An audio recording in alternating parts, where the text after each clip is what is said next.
Welcome. Thank you, We're Jeff. yes, thanks so much, Jeff, for that introduction. We are so excited to be here tonight, and I cannot believe so many of you have joined us when you're probably in the middle of doing about 5,000 things. So we really appreciate that you came to join us tonight. We can go ahead and go to the next slide. First of all, we're going to talk a little bit about our 5 teaching turnarounds. We want to thank Skip Fennell for writing our foreword. We want to thank Erin Knoll for being an amazing editor, and we want to thank Margaret for her O'Connor for her wonderful support of us as well. We also encourage you to tweet us if you'd like. So those are our little handles right there. All right, so let's get started. We're going to begin with this premise that all children are brilliant. And we mean this, we believe this, we know this. But the question I'm going to ask you right now is, do you think all children feel like they're brilliant? What if we captured the words that students receive every day? What if we said, let's follow a student all day long and let's capture, like just pull them, pluck them from the air and collect them all together. What would those words sound like? Would they be mostly asset-based? Would they be mostly deficit? Do you think the words would be equitable for all students that are in our classrooms, either virtual or remotely or in face-to-face? We ask you to think about that question because what if we imagine what those word clouds look like? And what if we further said, how do these students experience mathematics? So these are 2 little word clouds collected from some words.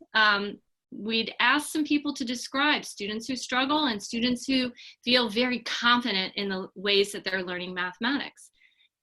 How do you think they experience? What is their identity? How are they building their competency to do mathematics? We're going to take a look at this. So Hafiz is a Persian poet, and if you've never heard this quote before, this is something that I've been thinking about a lot, and Karen and I have really been nurturing this idea. So what if we said the words we speak become the house we live in? What if the words we spoke every day just surrounded us like a little bubble, and they were all the words that create energy around us and create energy for others? Would they be, so I want you to just take a moment and just think for a second. Think about your day today. I've had kind of an interesting day. I think you probably all have too. I know Karen has as well. Do you think the words reflect the most positive asset-based words about yourself and others, or might they be a bit deficit-based? Well, the idea is that these words create energy, and the energy that we use in the classrooms and with the students that we are teaching and designing learning for, they impact our students, even if they don't hear those words. All right, so let's take a moment and let's think about this. Look at the first on the left-hand slide. This student is never prepared for class. He rarely does homework. He's easily distracted and gets off track all the time. He doesn't know many of the basic addition facts and still counts on his fingers. He's very physical and seems to be moving all the time. Now, I never read slides, but I'm reading that slide. I wanted to put those words out. I wanted them to ricochet off you so you could feel the energy of those words. What are you noticing about those words? How do they feel? What if they were said about you? What if they were said about a student that you teach? What if they were said about a child that you love? Then the next question. This student will persevere through anything. He never gives up. He responds well to redirections. He's very well liked among the other students. He's very athletic and loves to move around the classroom. He responds really well to collaborative activities. I appreciate, I'm looking in the chat window and I'm hearing people are saying the left feels so negative. And I want us to go into those feelings a little bit as we hear those words, because our students feel those words too. All right, let's take a look at this. What do you think? These descriptions describe the same student spoken by the same teacher. Now, what happened is the left side was a time when we were really frustrated and we were working alongside teachers and thinking about what are we going to do? How are we going to design instruction? How are we going to meet the needs of the students? And these are showing frustration. The right side is thinking about how to reframe the ways in which we interact with students and the ways in which we describe them. And this includes everywhere. It includes the hallways, the classroom, the lunchroom, the car. I want us to really consider that a little bit.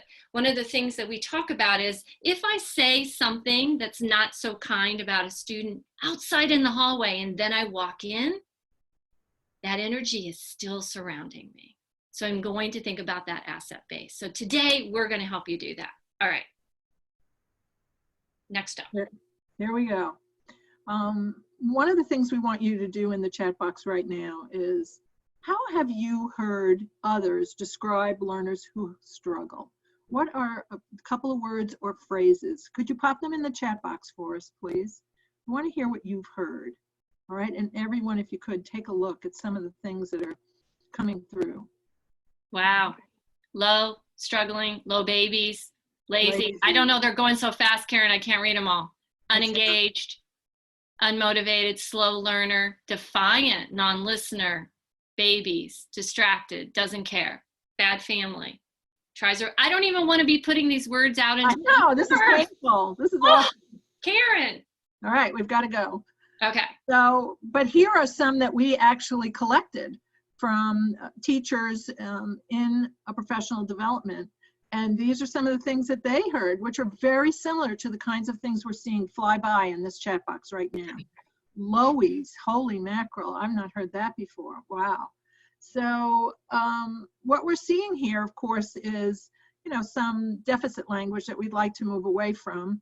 You know, the fact is that I'm working with quite a few doctoral students right now, and sometimes when we see the topics that they're interested in, it's a bellwether of what's going on. And many of them at the elementary level are looking at students who've experienced trauma and students who are depressed. And I kind of wonder if some of this is from that. And we just need to be careful. Children now know a lot more about their assessment scores than I sure did when I was in elementary school. And they carry a little bit of a burden that we wouldn't have had at those days. And so these deficit cycles can be vicious. And so if we look at the assessment cycle, what happens? We see that we assess computational skills. I know this is going to be a big surprise to a lot of you. We identify weaknesses. It doesn't matter if they're addition, multiplication. If we do these time tests and we do this assessment of the computational skills, then what do? Well, of course, we're going to build more computational skill instruction. And then we're going to test them. And then we're never going to get to concepts because it becomes this cycle, this big cycle. And I see a question on here, Beth, that I'd like you to react to. What are we going to see next fall after the pandemic? Mm-hmm. What do you think about that, Beth? Well, I think that's something that we've really been talking about. And I believe that one of the things that we want to think about is how are we going to reframe what we believe we're going to see? And how are we going to attack it? So I was on with a school district that was talking a little bit about this. And the idea that when we assess them, why don't we let them come in and get comfortable and give them some tasks and let them shine in a way that shows us what they know versus deciding to give them a paper pencil test. So this idea, what do they miss? How much do they not know anymore? Yes. You know, that's just not the way to go. So here are 5 teaching turnarounds. And if you get the book, this is the way, of course, the book is organized. The first turnaround is identifying, hey, your teaching strengths. That's a switch, isn't it? Then we're going to look at your students' mathematical strengths. We're going to take a look at turnaround 3 at designing instruction from a strength-based perspective. Then helping students develop their, what we call POPs, points of power. All right, we love them. And we're going to look at turnaround 5, how to promote strengths in the wider school community. And what are we going to do you know, in that level? So let's take a peek, and Beth's going to get us rocking on turnaround 1.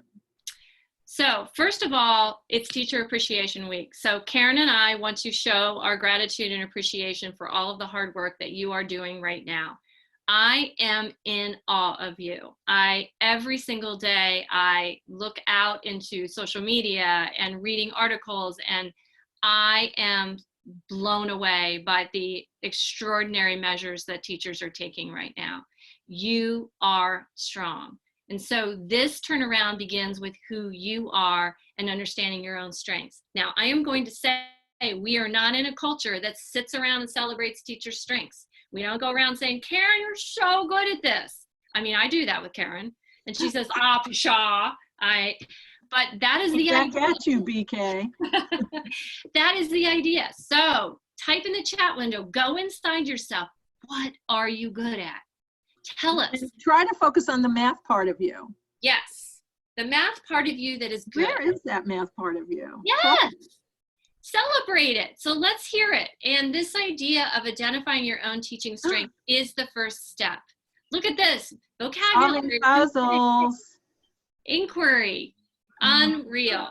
Math properties. Lots of visual people. Lots of visual people. So my question is, Karen, do you think they have actually talked to anyone else about their strengths? What do you think? I put money on no. Okay.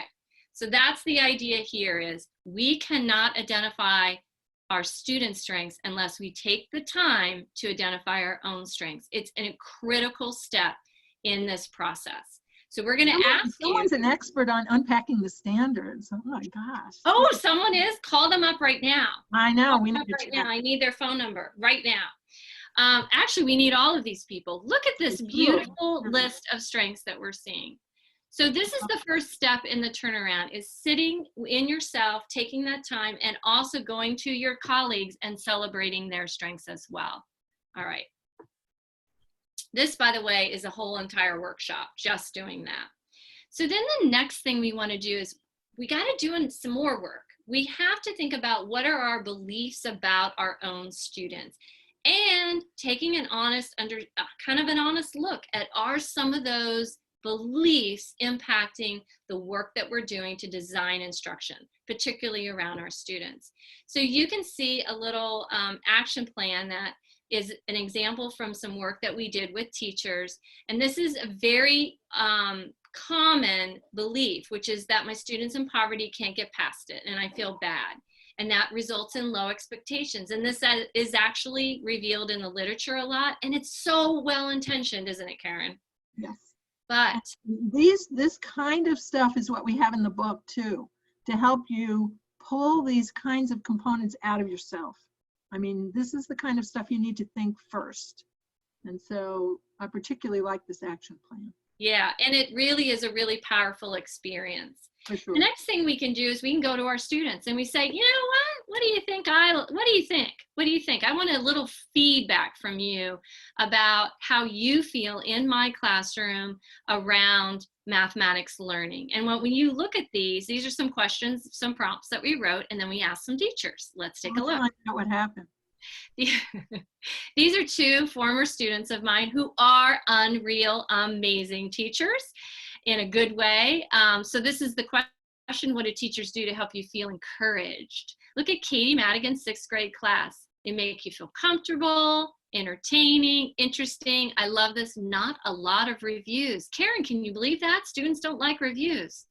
Well, I like the one, they make me feel calm. I need a little of that right now. Exactly. Let's take a look at the next one. Let's do it. This is Kelsey Wright's class. Kelsey teaches in a learning center with primarily students with autism. So these are some amazing quotes that they gave her. You help me when I need help. I know my teacher cares because she helps me calm down. Isn't that interesting? That seems to be a theme here. Or ask me about math. I like that one. I do too. So yeah. These are some ways that we initiate understandings that our students have about how we feel about mathematics and how we're creating the environment for mathematics. Okay, so now we've done some work on ourselves. What are we going to do next? I don't know. I think we're going to start looking at the strengths of our students. And so if you're not already familiar with these components of mathematical proficiency that came from the Adding It Up project, but we're going to look at a few of them today. These are 5 important pieces of helping your kids reach mathematical proficiency, and let's look at the first one. And what we're going to do is we're going to help you become strength spotters, kind of like detectives. You need the little search glass to look, but not that hard, because once you start looking, it's like when you have a new vocabulary word, you find it everywhere. So here it comes. So the 2 areas that we really, really care about for our presentation today are going to be focusing on not just the academic strengths and the content, the conceptual components, but we're also going to look at the dispositions too, because that's very important. And so let's take a look. So even if the notion that a misconception by some is considered deficit thinking, we want to let you know that we're using misconceptions as they're used in the research to point at some of the common things that get in the way of kids' understanding of concepts. And so what we want to talk about them is that instead you'll see in the book we refer to kids who haven't had enough experience yet. They need more experiences. We can't expect all of them to get it right away. We need some extra time for more experiences, and they develop what we call emerging conceptions that may be a little naive in the beginning because they don't have it all together, but they're going there. We're going there. So here we go. So this is a component, conceptual understanding, and kids who have it, we want to really keep letting them flourish with this. These are the kids who desire to make sense out of math. The ones who actually sometimes say, I don't get what you just said. Like you show them division of fractions, and they go, wait a minute. You're telling me I could switch signs? You've never said that before. You're telling me I could flip numbers around? You never told me that. You said when I divide, I should expect a smaller number, and holy mackerel, I got a bigger number. These are the kids, that's actually a strength, okay? And so what we need to do is see it for what it is. So when a kid says, why can't I subtract a big number from a small number? Or why don't we add the numerators and denominators? Those are kids who are seeking to make sense out of this. And so if any of you know me at all, you know that this is a big deal for me. And Beth and I, of course, talk about this all the time. I do stuff with something called rules that expire. And one of Beth and my favorite to destroy is keywords, okay? Just stop it and don't use them anymore. And if you have other people in your building, you might want to get them to stop it tomorrow. So anyway, so what we see are posters like this on occasion, and we're going to talk about these posters. And in this case, what we're finding is that people are encouraging kids that just by scanning a problem, not really reading it or imagining what's going on in the problem, you can pluck out a couple of words, a few numbers, and do your thing. And so if you follow this sign right here, this poster, if you see the words in all, just don't even go any further. Grab those numbers and add them. And if you read this problem and you really do imagine the situation as they would, imagine that you would right away, you'll see this is wrong. And so this is an inappropriate way of teaching kids. And if you really want to get the whole story, we can give it to you. But check this out. Beth and her colleague, Delise Andrews from Nebraska, and I see some Nebraska people on here, so they may know her. They went into classrooms and they found, oh yeah, a different poster every day in every room, okay? So what we're seeing here is first grade had one poster. Oh, you go into second grade, oh, you're in another room with a different poster for problem solving. Another grade, a different one. So let's look at the chart they made up. If you use the cubes, just as a heads up, S means solve. But oh no, next year, you use super, S means slowly read the problem. Oh, by the way, in third grade, when you have whoops, fuse, S means select a strategy. And if you just want to drive yourself crazy, it means solution and symbols in the other 2 years. So let's just talk about this. This is not developing anything. This needs to get switched so that there's one poster in our school and we all use it. to build the kind of conceptual understanding and consistency that kids need. So this is really an important piece. But one thing we don't want to neglect is the dispositional stuff. That's critical.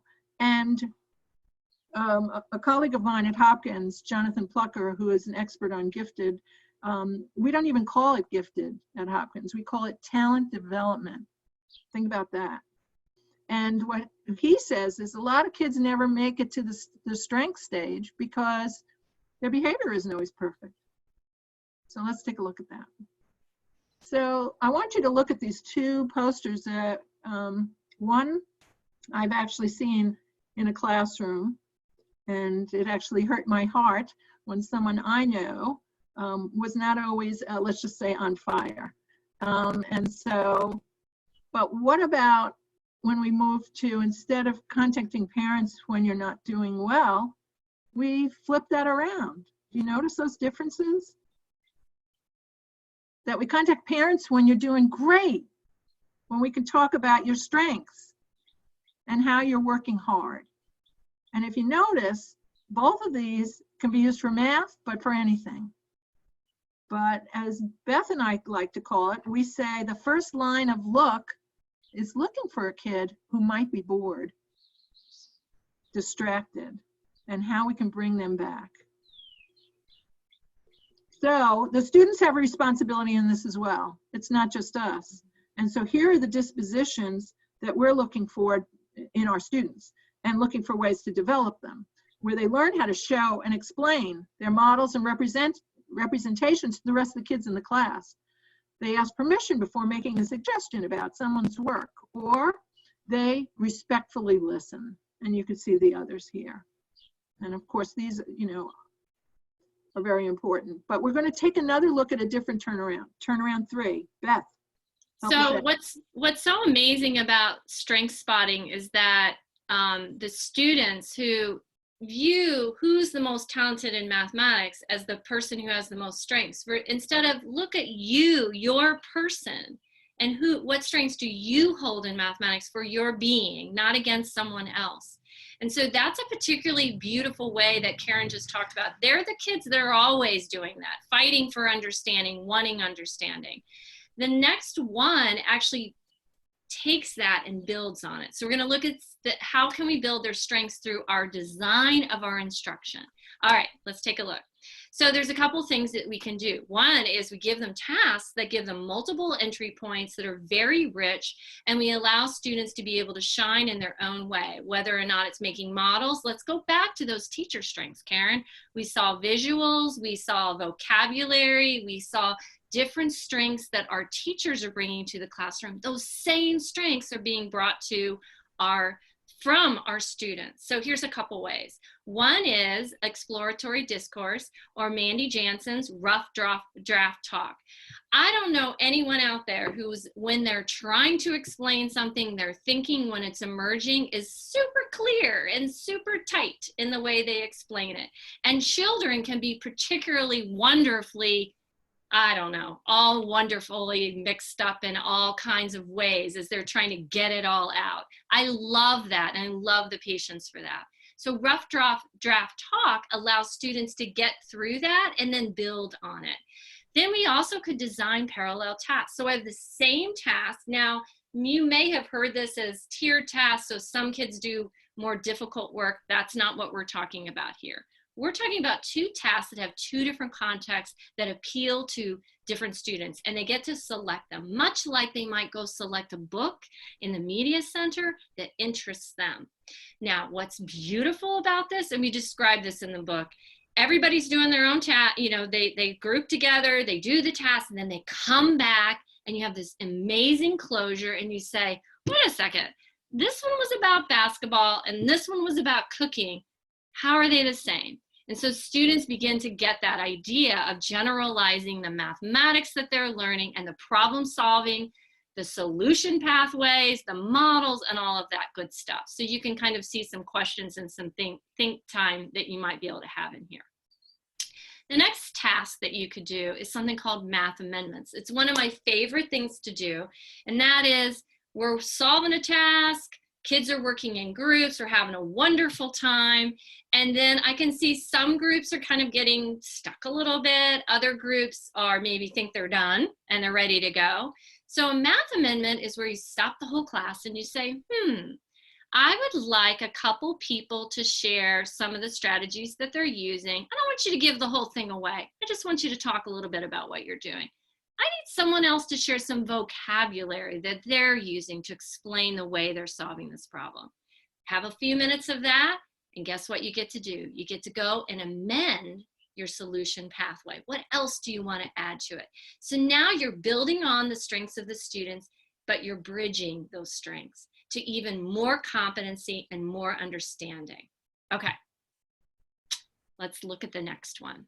We also could build some strengths in problem solving. These are some very strategic ways to do that. One way is to really showcase any kind of perseverance that you're seeing, any kind of problem solving strategies that students are using, giving students an opportunity to walk back to their prior knowledge. I think sometimes we make quick decisions. Okay, you're not ready for this, but instead if we could just take a minute and go back, and this is particularly wonderful for a lot of students who just need a little bit more time to think about what's happening. And then this other way is, I have students designing lesson plans right now. My question is, how many ways can they enter into this task?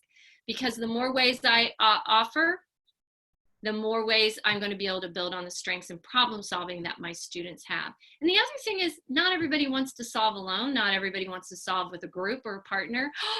You know what, Karen? We could be wild and crazy. In one class, some students could be solving alone, some could be solving collaboratively. I don't need to put a rule on how that's going to happen. Love open-ended task. I'm seeing some really great questions. Yep. All right, so here's one way. We also help students understand what's the difference between a problem and something that's not really a problem. It's an exercise or something quick. And this is something interesting because what I have learned over time, and this is actually an activity that started in my second year of teaching, as I noticed that students thought everything had to be solved in 5 seconds. And the smartest person in the room was somebody who got it done fastest. And I must admit that was kind of my own childhood belief as well. So what we do is we say, what's a problem? Which one in here is a problem for you? And how do you know? So we're actually getting at helping students understand the characteristics of what makes a problem. All right, let's move to the next slide. This is an opportunity, and this is a little QR code, which is a little freebie, thanks to Erin Knoll, who is offering up some freebies for you. This is an opportunity to do a strengths-based analysis around either one student or a group of students that you really want to address. You're thinking, I really want to build on what they already have. I want to build some tasks. And so what you do is, in a team or with a partner, you think about what are the concepts that the student knows, what are the communication strengths, and then what are the challenges. And of course, we don't have time to read all of this tonight, and you can download the form and try it out. But it's really, really powerful because it means then I get to use this to design the task that I want the whole class to do. And I'm going to be thinking about what is the context that might engage this particular student. Sometimes, and someone asked me about a week ago, but what if that task isn't necessarily interesting to everyone? And I'm like, well, sometimes it's really nice to pick a task that a particular student who is struggling in the classroom can shine and raise the status of that particular student. All right, next one. So what about grouping? Again, this is another entire day's workshop, right, Karen? This is a biggie. So if you're not familiar with catalyzing change, this is the NCTM publication that there's one for early childhood, elementary and middle school and high school. But one of the key recommendations is to detrack students. So we know when we track students in ability grouping, we do all kinds of things that align with the development of their identity. We also make decisions instructionally that may reduce the rigor of the task that we've asked the students to do. So we're recommending mixed strength, strong groups. In other words, I might launch a lesson all together, whole class, thinking about place value, might be inquiry based, probably will be, and it's a problem that is nice and juicy, and everybody can get into. Catherine Ye says a task has to be juicy so the peach juice is still left on your chin afterwards. I love that. And then I send them off into their strong groups to solve their problem. And I say that to them. I'm very explicit. I have put you in these groups because you all have a different strength that you are contributing to the solution of that problem. And that means everybody has a responsibility to contribute. And then we come back in a closure and we are all sharing and lifting up the strengths of one another. What's beautiful about this is when you start to use this language, the students start strength spotting each other. Yeah. And that's the most beautiful part of the whole thing. Karen? Were you going to talk about this one or me? Oh yeah, I think I am this one. I'm sorry. You are. Yeah. Okay. So the other piece of this is, and we're sure you're familiar with a lot of the fabulous teaching practices from principles to action. This is another NCTM. And this is another freebie too. Yeah, another freebie. Yeah. One of the things that we're thinking about doing, and people really helped us understand how to unpack this, is what does a teacher look like, sound like, and how do students hear the strengths-based language when they're in the classroom? And I think that one of the things that we have to start to attend to is the ways in which we introduce our goals, the ways in which we ask students to reason and problem solve, the ways in which we help them connect representations to one another. Sometimes students think, for example, that some representations are better than another. Well, sometimes what we need in a classroom that's really beautiful is that I'm really good at this representation, and this is how I'm going to build to the next one. So in other words, I'm awesome at number lines. I don't know if you know that, Karen. I'm awesome at them. But I don't really want to write a bunch of procedures to go with that number line. So Karen comes along to me and says, you know what, Beth, those number lines are beautiful. You are very exact and precise with them. But what we're going to need to do is use how good you are at that and the ways that you use preciseness in your number line to build a procedure to match it.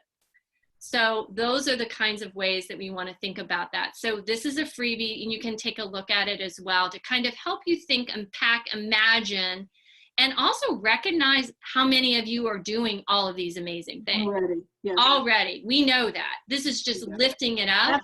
That's the people who come to these webinars. Yeah, that's true. You all got this. You all got this. Okay. This is one of our favorites, the Kids' Points of Power, or POPs. And so what we do is we share some ways that you might find out about some of the kids' strengths. You ask them. And so here we have two options. One is you're seeing a math strengths poem, and it's one of those formulaic poems where you start with your first name and 4 adjectives that describe your math strengths. But this really can get at kids thinking about themselves differently. I think we all know, and we've all talked about the fact that math is the subject that is officially and socially acceptable to say bad things about. And we are on a campaign to stop that. And so we need to get kids and their families talking about what their strengths are. Check out those little faces on the other side. They go with a book that we used with kids that's called My Head is Full of Colors. And it's a story of a little girl who, as she wakes up each day, and Beth has one of these in her hands. And the kids draw their face on a paper plate or a circular piece of paper. And then what they do is on the other piece of paper, they draw some of their math strengths. And I know it's hard for you to see, but Emma has some. She's good with counting money. And that's a little picture that she drew. And so what you do is you cut them like you cut those paper plates, but you can show what's inside the kid's head as far as their math strengths. And so this is the Head Full of Math project that went with the My Head is Full of Colors book. So, these are the kinds of projects that will tap some of the kids' strengths that you might not have known about. And so that's an important piece. Now, we were reluctant. Erin Null, our editor, said, oh, I think there should be some information about what those strengths could be. And we were like, well, if we identify them, then everyone's going to think that that's all, yeah, that's the whole list. It's like exhaustive. And she said, no, that's not. Just make it clear. You're just starting people off. And so we did. And so this is just a piece of what we have. And it looks at, again, dispositional, which is really important, processes and practices, and content. So we've looked at strengths in all different areas here, and just a sampler. Beth, did you want to say anything about those before I? Well, I was thinking about, so there's a lot of questions about the grouping, and we're gonna be talking or give you opportunity to ask questions, but I think this fits in really nicely with that. So I thought maybe we could talk about this for a minute. So one of the ways that if you're thinking about the grouping is you're looking at a risk taker, someone who's a very good risk taker with someone who's super careful, and you want to be able to put them together, and you're thinking about how can they lift up one another's strengths. I think it's really important, and there are a lot more strategies that we have in the book for this, but I think it's really important to be really explicit with students, but not feel like they're being pigeonholed like a learning style or something. Notice that, you're really good at strengths and you want to encourage other people to be able to do that. I think students are looking constantly for teachers to tell them about themselves. And so we want to do that, but then we want them to be able to do it for one another.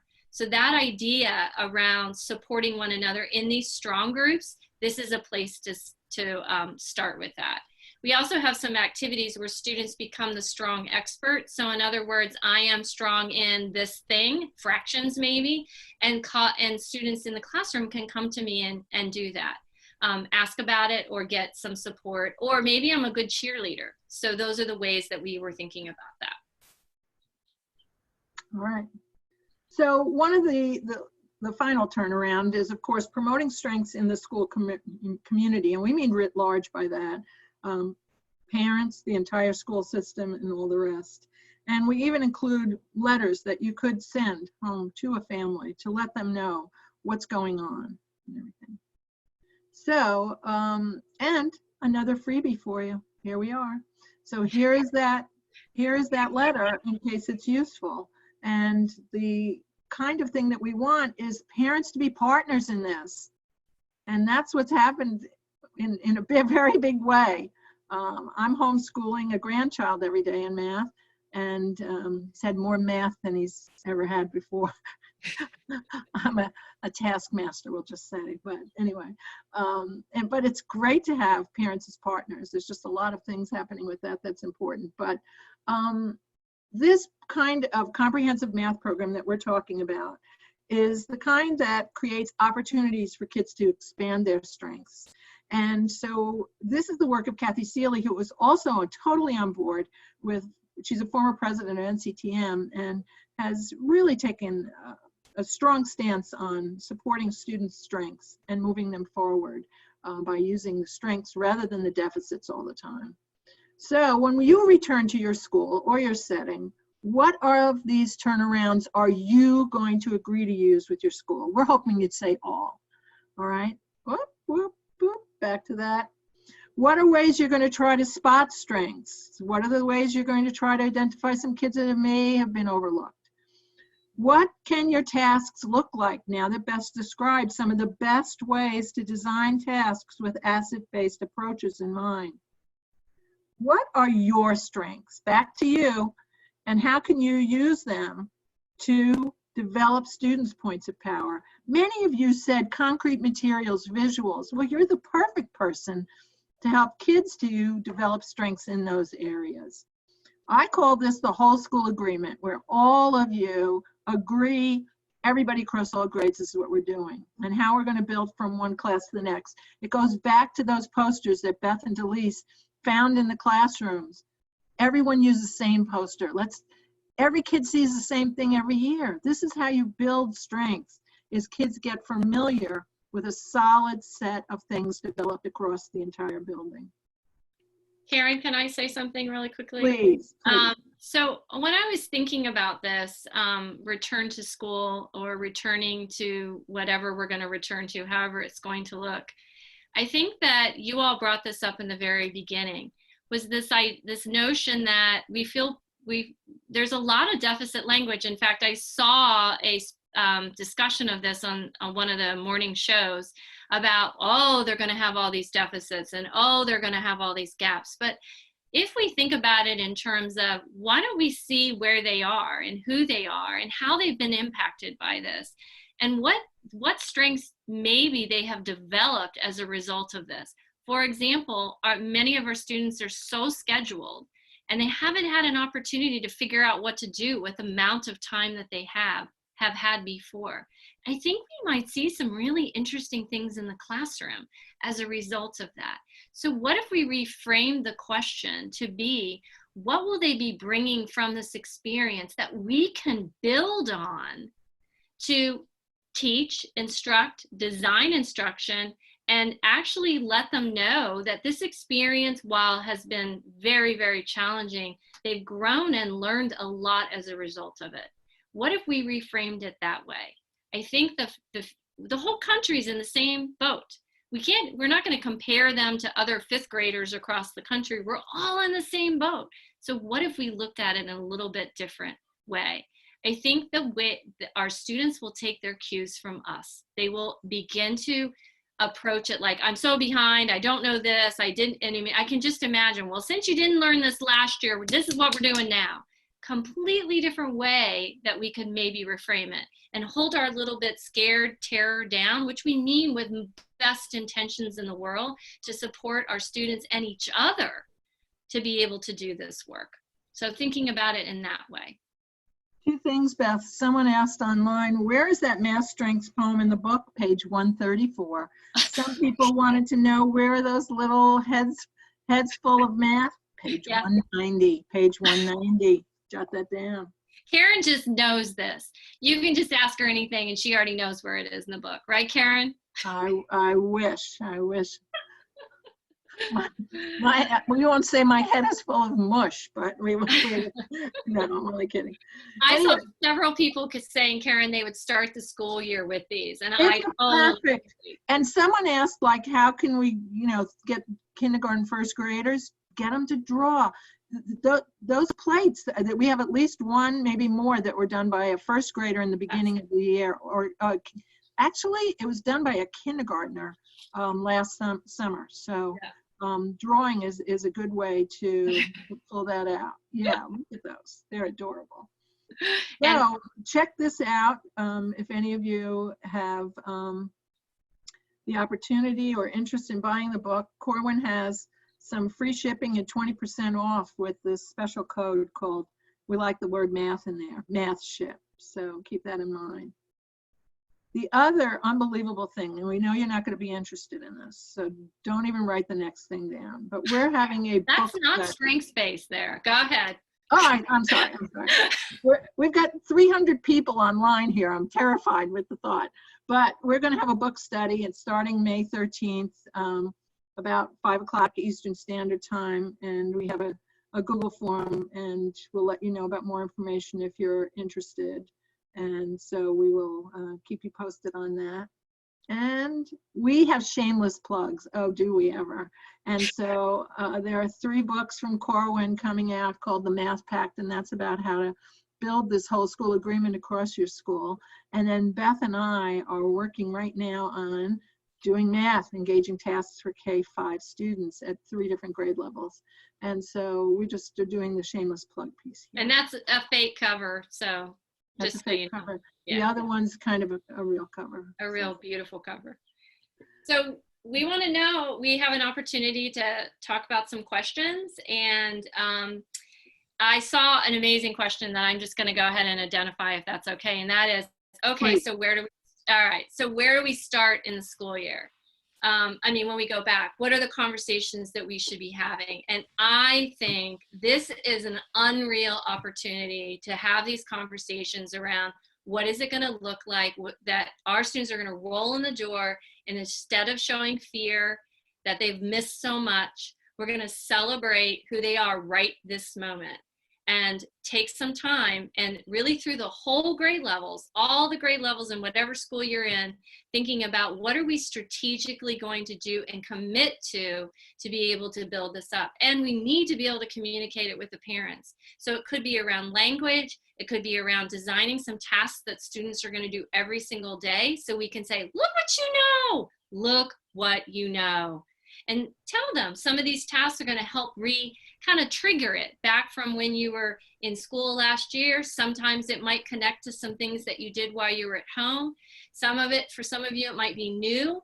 And what we're going to do is we're going to design this around celebrating what you do know, so that we can then move forward. Thinking about moving forward, not spending all of our time in the back. Yes, very much that social emotional piece of that, but very strategically anchored in the mathematics learning. Other questions? Sure, I have a question. Okay. Yeah. I curated them for you. Thanks, How do you encourage everyone in a mixed group to share? I find there are usually 2 students who don't know how to share responsibly. And so can you give some thought on that? So Yeah. one of the things that you can do is help students rehearse their sharing before they're asked to share whole group. So sometimes sharing is around the idea of, I don't know what to share, everyone's looking at me, I'm uncomfortable. First of all, students should never be asked to share unless they've been, it's checked in with them that would you like to share? This is a really great idea. So we often, when I'm in classrooms, I say, hey, practice this. And actually, this is the only piece I want you to share. I don't want them standing up there going, first I did that, then I did that, and then, no, we lose everyone. What I'd like you to share is this amazing number line that you made. And that's it. Here's the thing I'm going to ask you to share. And when it's go time, you're going to be able to share that. So we really need to do strategic sharing and lifting up of the strengths of the students and what they have to share versus open sharing. All right, Karen, did you want to take that? No, that's great. And I was just going to say that kids should be expected to share. And so once they get better, they'll get better at it with practice. And so if you continually mix their groups, and I'm sharing with Beth today, I'm sharing with another friend tomorrow, then you get in the practice of sharing. And that is a really important skill for life. Yeah. Being able to talk to others and explain how you're thinking. Yes. Yes, I love that. And then pair-to-pair share is another technique we share, which is 2 pairs share with each other. And you walk around listening for the things that you want to hear and lifting up the pair-to-pair share. So those are really nice. Thanks. We've had a few questions about ELL students. Can you offer some advice on helping teachers identify strengths in ELL students, particularly ELL students who are very early in their English language learning? That seems to be a population of students who many teachers feel can't do math until they acquire more English. What have you done that has helped you identify strengths in students who have limited English? Well, one of the things you can start with for sure is to think of the concrete, semi-concrete, abstract approach to teaching. And the fact is that they can get in on the concrete materials component. And so there are going to be barriers, and that's another conversation about how to teach English learners well. But in math, we do have this wonderful approach of concrete materials and getting them engaged in doing the activities, acting out problems. And this gives them access that they wouldn't have if they were just reading it as a word problem or having a word problem read to them. And gestures are also very important. And I encourage gestures to show division and other kinds of things to actually demonstrate and do that as you're talking. But those are the kinds of strengths that we want to uplift, because they're the students have so much to offer, and we just haven't tapped into the best way of reaching them. Beth? Same thing. I mean, I think the big piece here is allowing them to feel competent in something and giving them an opportunity. We don't all communicate only verbally. So the models, the diagrams, the drawings, those are beautiful ways. And sometimes in a classroom that I was in this year, we used an incredible array model that an ELL student, emerging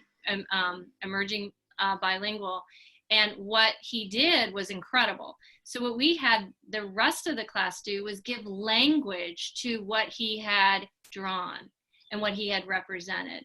And then he started sharing some tentative words around that. So it's really showing that you have a place in the classroom and you have something to offer, which is so important. I agree. Thanks. Teach the knowledge of student. Okay, go. Yes. That's great. Thank you. I had somebody ask a question as to how to get like second graders to stop playing with concrete materials. One of the ways, of course, is to start from the beginning with concrete materials as tools, not toys. A lot of times people say, well, you can play with them for a little bit until we can get started. And I never let, at least any of my pre-service teachers, say the word play. I say they're thinking tools and that we're going to be using them in a minute to do some thinking. Now, again, will kids play with them? Yes, they will. But what we need to do is just keep directing the questions to them so that they focus on the materials and using them as demonstrations of the mathematics. And again, there's no panacea. If there was, Beth and I would be selling it. So. But it's just again modeling how to use them, how not to use them, even how to take them out. The fact that they're on the table in baskets all the time actually makes them less attractive as a toy. Yeah, that's true. It's math ship is the code for Corwin. Someone just asked. Oh yes. Other questions, John? Sure, I got one more before we turn it over I'll go to back Margaret. to that. I'm going back to that slide. So, how long do you tend to keep your strong groups together?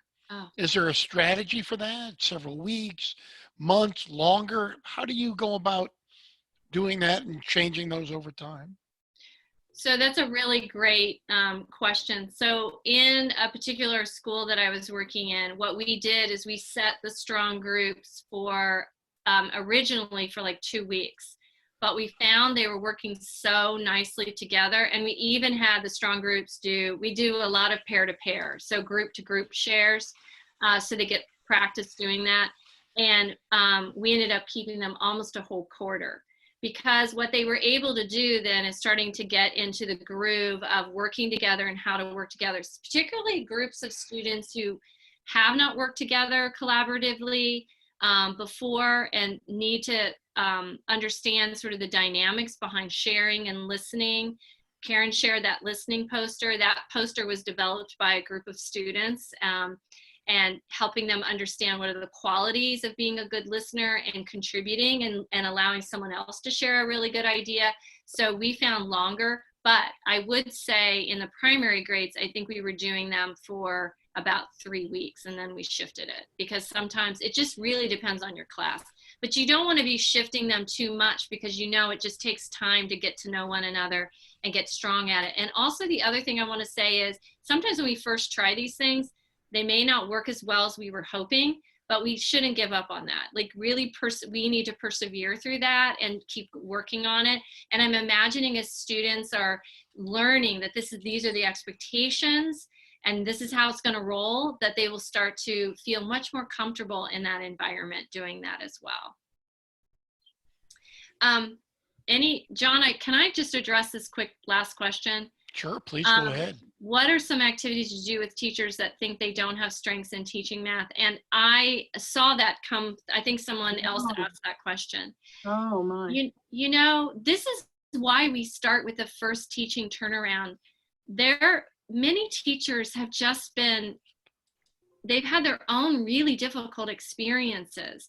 And so what we need to do, and sometimes I was a math coach, we go in with our own bias that somebody doesn't have something to give or something to offer in that, or that they may not have all the content knowledge. But guess what? They do, and they have incredible insight in what it might mean to struggle in math, or what it might mean to bridge it to the language arts.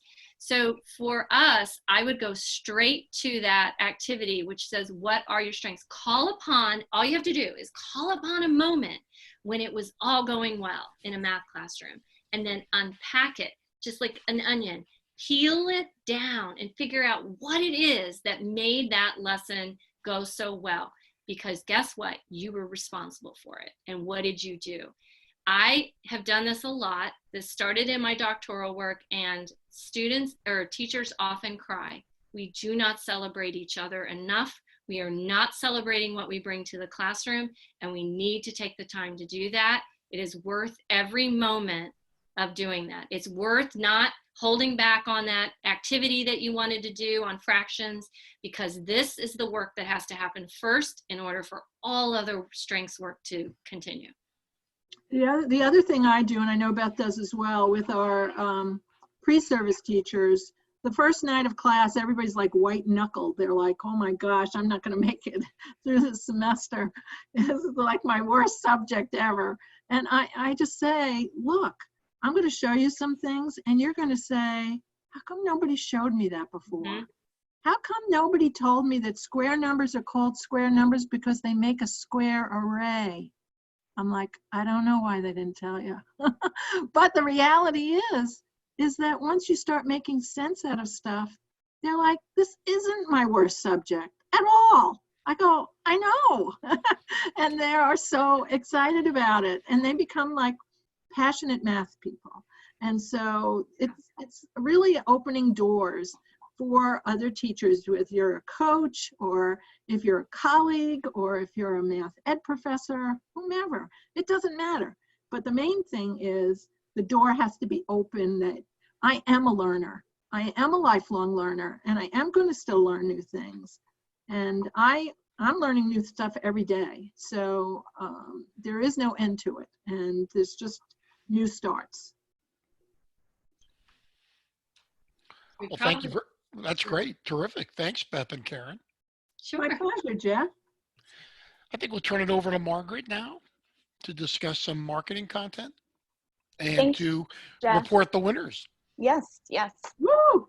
And thank you, Beth and Karen. That was absolutely a wonderful conversation. And teaching math through a strengths-based lens in math or any subject is so important now more than ever. Everyone will be receiving an email in the next few days with a recording of this webinar, a PDF of the slides, and also the link to sign up for Beth and Karen's book study.